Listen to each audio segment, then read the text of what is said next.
I noticed something in the new Pokemon movie that actually inspired me to make this video. One of my favorite parts of any Pokemon movie is the World of Pokemon intro, where we just see different Pokemon in different environments, and it makes me feel really connected to the Pokemon world, so I've always loved it, which means I was paying extra attention to see what they did for the new Pokemon movie, which was a retelling of Ash's original anime journey, so I thought that was pretty cool. However, I was not ready for what I ended up seeing. Game Freak is not allowed to throw this at us, guys. We have Cubone, Marowak, and Kangaskhan hanging out in the foreground, and it seems like there's anger there. It seems like there's resentment. It seems like there's something going on, and that blew me away because, alright, everyone knows about the Kangaskhan Cubone theory, that the Cubone is actually the Kangaskhan baby, and then it wears the skull of its dead mother, the Kangaskhan, and this has been around for many years now. A lot of people have had, like, kind of different opinions about this, as well as just more and more evidence over the years. So that's why people start losing their mind in Pokemon Sun and Moon, because Cubone, when it calls for help, a Kangaskhan can appear. Now, this added so much fuel to the theory fire. We don't know if Game Freak is trying to nudge us into confirmation or if they're just really screwing with us at this point, but it does make a lot of sense because this is a Cubone calling for help and a Kangaskhan responds. That means Kangaskhan's natural parental bond kicks in. It wants to help this Cubone for some reason. Does it know that maybe it has something related to the child inside of its pouch? Does this actually confirm the theory even more? So with that happening in Pokemon Sun and Moon, we've had a decent amount of modern evidence, but maybe it was a one-off thing. But no, in the foreground of the new Pokemon movie, we see this right here. And also, like, is there a reason why Kangaskhan and Cubone look like they're about ready to face off and show down? Are they just jealous, you know? Now look at that, the mother's love. Is that really that all of this is about? That's just about, you know, Cubone is upset at Kangaskhan about the love it was never able to receive from its mother? Or is it maybe remembering those memories? That's remembering the memories of having a mother Kangaskhan, that maybe it wasn't too young to forget what its mother looks like. And even when you look at the skull of Marowak, that's just kind of going back to the original theory, you know, it does look similar to the head of a Kangaskhan or something, and maybe that's just why the anger is there. It's like, why did you have to die? You know, why is this guy why is this little punk getting love from you when I never got it, and now I have to be this angry, sad, lonely Pokemon? But I mean, just that carried so much emotion with me. I almost jumped out my seat at the movie theater because I'm like, no, you're not allowed to do that, Game Freak. You can't just be like, oh, Kangaskhan theory in the new Pokemon movie out of nowhere. But it looks like they did, and that's kind of what kicked off this video. Next up on the list, we're going to be talking about Caterpie. I know, how can I find something unbelievable about Caterpie? It's been around forever. It's one of the original bug Pokemon, evolves into Butterfree, which broke our hearts in the original anime series. But that's kind of all that there is to it, right? There's nothing impressive about Caterpie, except when you compare it to the Vikavolt.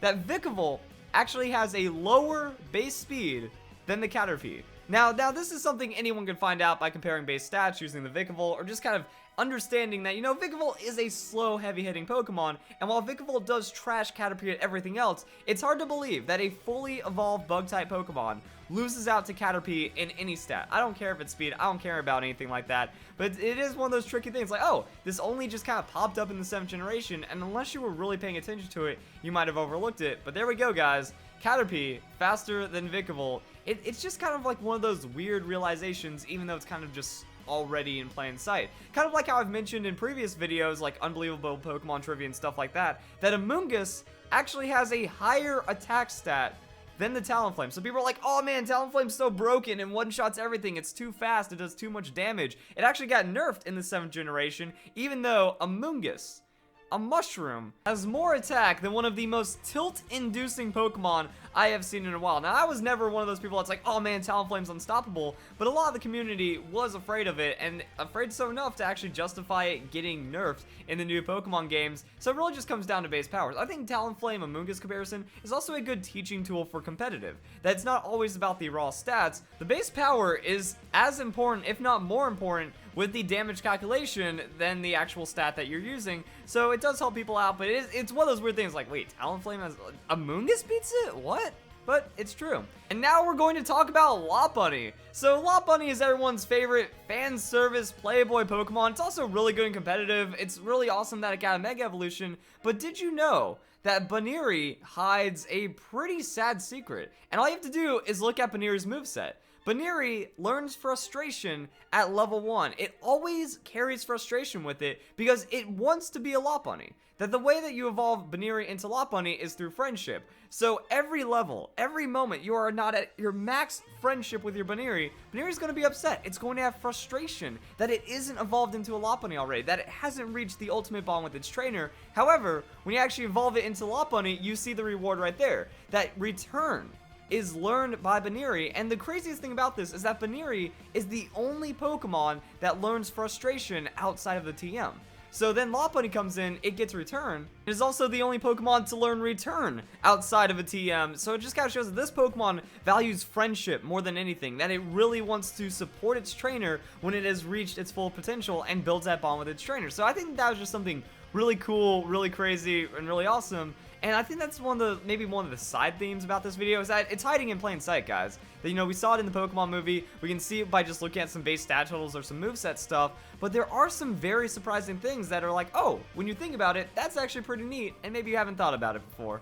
Now, I'm a really big fan of Minimize and Evasion, which is why I find this next little bit of Pokemon trivia pretty weird because it deals with Needlearm. So Needlearm is a very unknown, very underwhelming move, just a 60 base power grass move that only a few Pokemon learn, and honestly, if it wasn't for Pokemon X and Y and a starter Pokemon getting access to it, it would probably be a very unknown and very forgotten move, even more so because it's Maractus, Cacturne, Cacnea, Quilladin, and Chestnut. That's it. So if you have not interacted with those Pokemon at all, or even if you're like new to the 7th generation, your exposure to this move is very limited, which is why it might be surprising that in Generation 3 only, so only for Cacnea and Cacturne, Needlearm will deal double damage if the target has previously used Minimize.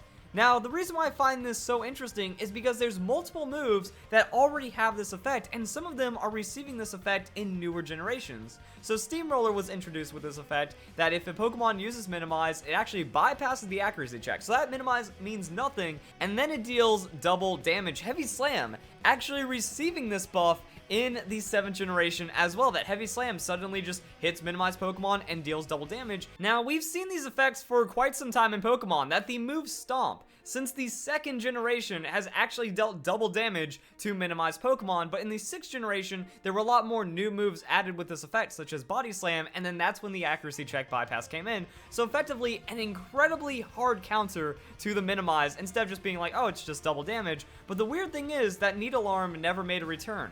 Needlearm never came back with this effect. It was in Generation 3 only. Even though Stomp kept it in Generation 4, 5, and then got a bigger buff in the 6th generation, as well as other moves receiving in the 6th generation, Needlearm was left behind. And I'm wondering, like, does that mean Game Freak even forgot about Needlearm? Or was it just not worth bringing back when we have more modern, more usable moves that might find more usage off of it, even though it's just a straight buff to Needlearm that existed, doesn't exist now, and maybe should have existed again? I don't know. I find that one pretty strange. Next up is just going to be some basic Generation 1 trivia, and this is something that I think everyone knows this at heart, but from time to time, they just double check. They need to like mentally recalculate, that they need to defragment their hard drive, and then the realization is like, oh, there was only one set of Ghost-type Pokemon and one set of Dragon-type Pokemon in the 1st generation, that there were only 3 Ghosts, and there were only 3 Dragons. That's so weird to think about because it's its own typing. How can something have its own typing, its own rules to play by, its own interactions with every other typing, but only have one evolutionary line? You know, we have Ghastly, Haunter, Gengar, we have Dratini, Dragonair, Dragonite, and those were the only ones for Ghost and Dragons, and then you'd expect in the 2nd generation that things would change, that we get more Ghost-type Pokemon, we would get more Dragon-type Pokemon, but really that wasn't the case. That we got Misdreavus as our one and only Ghost-type Pokemon, and we got Kingdra as our one and only Dragon-type Pokemon. So I think it was pretty cool that we got Kingdra coming in as a 2nd generation Dragon, branching off of an evolution from the 1st generation, but overall, that's it. And that means for 2 generations, you know, we were averaging 2 Pokemon of a single type in the generations. Now, Ghost has always had, like, low numbers compared to all of the other Pokemon typings, but still pretty weird that, like, it took so long. And then, like, after the 3rd generation. Now, the 3rd generation, I feel, fixed it a lot more, that we saw a lot of different Ghost-type Pokemon. We also had a nice little expansion when it came to Dragon-types, so that was pretty cool. But it's one of those things, like, yeah, you just have to think about it, and that is how the original Pokemon was, that there were so few few Ghost and Dragon type Pokemon. Now, I guess this does make a little bit more sense with the Ghost and Dragon typings when you realize that they are the second and third rarest typings in all of Pokemon, with Ice being the least common typing out of all the Pokemon types. There's also like a little bit of fun trivia to add in as well, that the 6th generation introduced 0 Dragon type moves as well. So it's like, oh, there were no new Dragon type moves, very few Dragon type Pokemon, Ghost type Pokemon to go around, but that's just kind of the Pokemon world we live in, so it's pretty crazy. And that's going to be it for the video, guys. Hope you all learned something, at least one thing, or got to open up your mind about some crazy stuff that goes on in the Pokemon world. Now, if you enjoyed this video, don't forget to leave a like, and also comment down like your personal favorite unbelievable Pokemon trivia, or anything that you learned from this video as well. I think that's going to be it. So you guys enjoy the video. Hope you all have a nice day. Thank you very much for watching.